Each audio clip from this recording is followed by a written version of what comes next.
Maithili express की शानदार प्रस्तुति।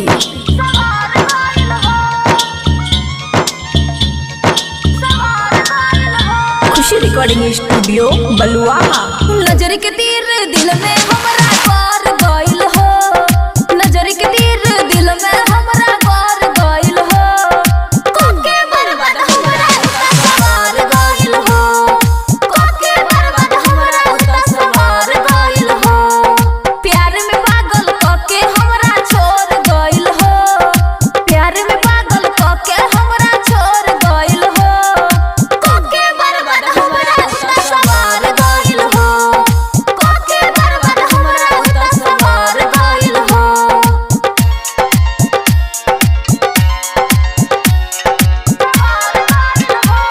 खुशी रिकॉर्डिंग स्टूडियो बलुआहा। डीजे सुमित सतीश रैना, डीजे सुमित सतीश रैना, मिक्स बाय अमन अक्के। मिले ना चैन कबो दिन दोपहरिया में, होता दर्द हमरा दिल के भीतरिया में,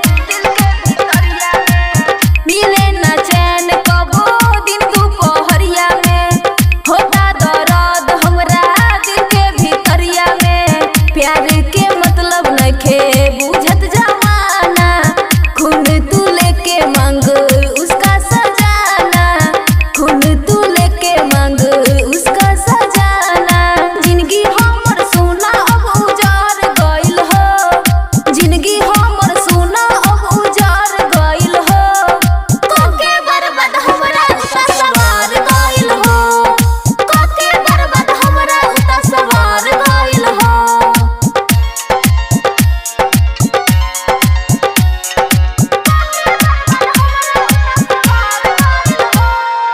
डीजे सुमित सतीश रैना, डीजे सुमित सतीश रैना, खुशी रिकॉर्डिंग स्टूडियो बलुआहा।